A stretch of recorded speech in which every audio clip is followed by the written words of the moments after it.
Assalamualaikum warahmatullahi wabarakatuh. Yang terhormat Ibu Rati Anggoro-Wilis selaku dosen pengampu mata kuliah ICT Literasi.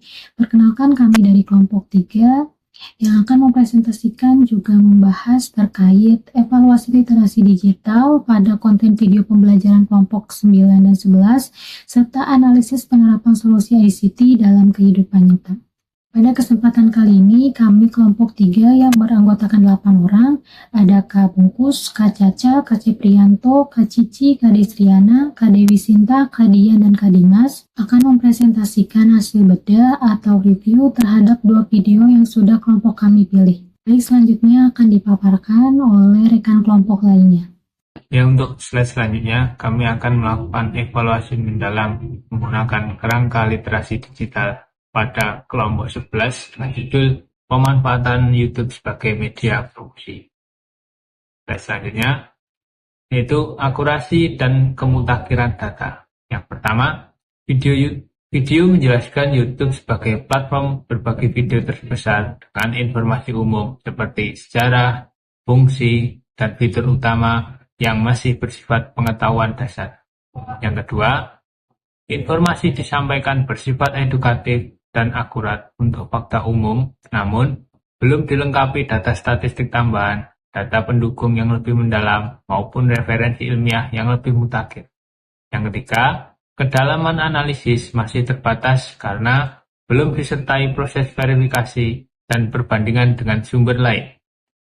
Poin selanjutnya adalah relevansi solusi ICT. Tim sudah menjelaskan fungsi YouTube sebagai platform berbagi video yang mendukung digital culture dan digital ethics. Menunjukkan relevansi sebagai media komunikasi, edukasi, dan hiburan yang mendukung perkembangan digital society. Yang ketiga, solusi ICT yang disampaikan masih cenderung konseptual dan belum membahas secara spesifik pemanfaatan Artificial Intelligence atau AI, algoritma rekomendasi, maupun tools YouTube untuk optimasi konten dan periklanan. Dan yang keempat, keterkaitan antara solusi ICT dengan permasalahan promosi digital secara praktis masih belum dijelaskan secara mendalam. Poin selanjutnya, visualisasi. Video menggunakan visualisasi berupa gambar ilustrasi logo YouTube, antarmuka platform, dan contoh konten yang membantu audiens memahami fungsi dasar YouTube. Penggunaan visual dan audio mendukung penjelasan manfaat YouTube serta strategi bisnis yang disampaikan, namun visualisasi belum sepenuhnya mendukung pemahaman strategi promosi digital berbasis ICT secara mendalam. Yang terakhir, kurangnya animasi, simulasi, atau visual interaktif membuat konsep promosi digital yang kompleks belum tergambarkan secara optimal. Selanjutnya, pada poin kritis, kami menyampaikan hasil review terhadap pemaparan kelompok 11 dengan topik pemanfaatan YouTube sebagai media promosi. Secara garis besar, kelompok 11 telah menjelaskan YouTube sebagai platform digital yang memiliki jangkauan audiens yang luas serta kemudahan dalam distribusi konten promosi. Namun, untuk melengkapi pembahasan tersebut, terdapat beberapa hal yang menurut kami masih dapat dikembangkan. Pertama, pembahasan akan menjadi lebih lengkap apabila ditambahkan penjelasan mengenai kebijakan YouTube Kids serta regulasi COFA yang berkaitan dengan perlindungan data dan privasi anak. Kedua, aspek etika digital, keamanan data, serta peran EA dalam sistem rekomendasi konten YouTube sudah disinggung, tetapi masih dapat diperdalam agar pemahaman yang disampaikan menjadi lebih jelas dan menyeluruh. Ketiga, risiko penggunaan YouTube sebagai media promosi telah dijelaskan secara umum, namun pembahasan ini akan lebih kuat apabila dilengkapi dengan contoh tantangan yang spesifik seperti keamanan data pengguna, potensi konten tidak pantas, serta isu privasi.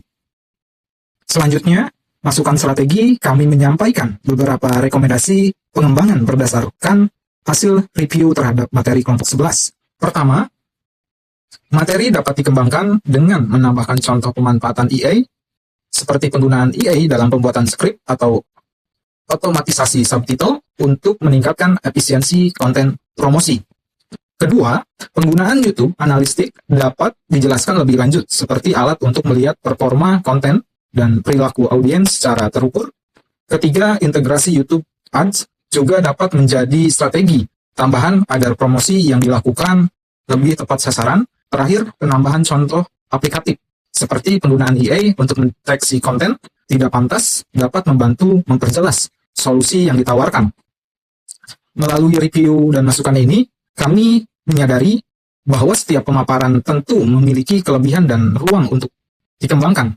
Masukan ini kami sampaikan sebagai bentuk pembelajaran bersama. Kami percaya bahwa dengan sikap terbuka terhadap evaluasi dan kemauan untuk terus belajar, kita semua dapat meningkatkan kualitas pemanfaatan YouTube sebagai media promosi agar lebih efektif, bertanggung jawab, dan relevan dengan perkembangan teknologi saat ini. 9 yaitu pemanfaatan dan pengenalan fitur Learning Management System atau LMS pada aplikasi Edlink.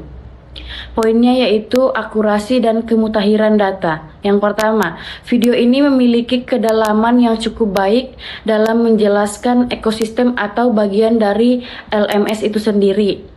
Kemudian, yang kedua, penjelasan yang disampaikan oleh tim kelompok 9 mencangkup klasifikasi LMS mulai dari akademik, korporat, kreator, serta detail operasional seperti fitur KHS, KRS, hingga konsultasi dengan dosen. Selanjutnya, yang ketiga yaitu materi yang disampaikan menunjukkan pemahaman literasi informasi yang terstruktur, tidak hanya kulit luarnya saja, namun masuk juga ke fungsi teknik dari mahasiswa. Selanjutnya yang keempat yaitu data dan referensi sangat akurat dan mutakhir untuk mahasiswa Universitas Cyber Asia, yang mana mencangkup pengembangan aplikasi dari PT Centra Vidya Utama dan domain aksesnya yaitu kuliah.unsia.ac.id. Selain itu, relevansi LMS pasca pandemi menunjukkan data yang sesuai dengan tren pendidikan digital saat ini. Oke, relevansi solusi ICT. Solusi ICT yang ditawarkan oleh Edlink yaitu mengintegrasikan sistem akademik dengan fitur pembelajaran, penggunaan cloud computing, memberikan fleksibilitas waktu dan tempat melalui akses multiplatform melalui iOS, Android, atau web, mengatasi hambatan fisik bagi mahasiswa jarak jauh.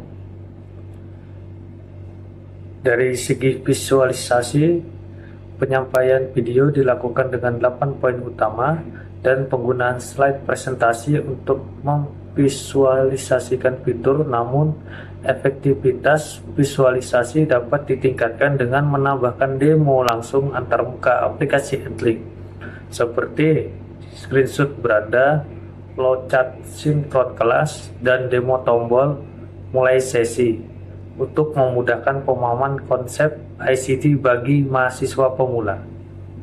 Berikutnya, poin kritis. Yang pertama, tim tidak membahas siber dan kepatuhan privasi data, seperti enkripsi end-to-end atau compliance PDP Indonesia, esensial untuk LMS Cloud dengan data sensitif mahasiswa. Yang kedua, tim belum mendalami integrasi AI dalam personalisasi belajar.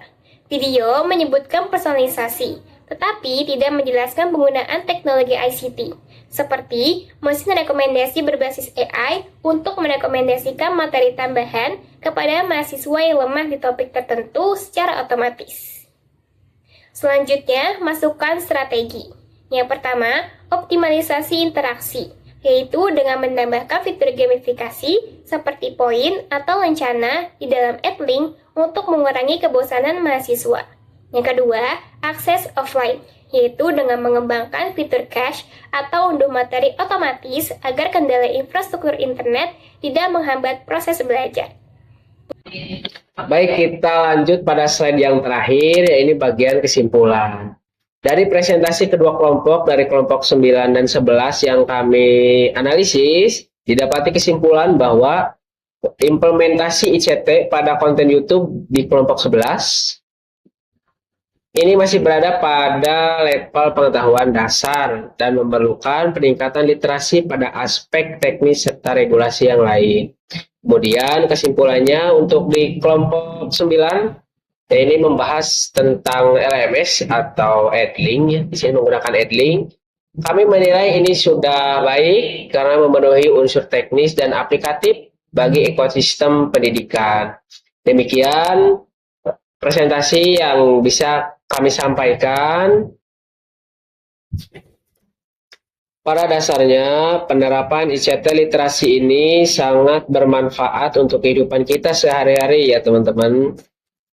Apalagi di era industri 4.0 saat ini, ICT literasi ini sangat bermanfaat ya untuk kita semua karena mempermudah kita untuk mendapatkan segala informasi.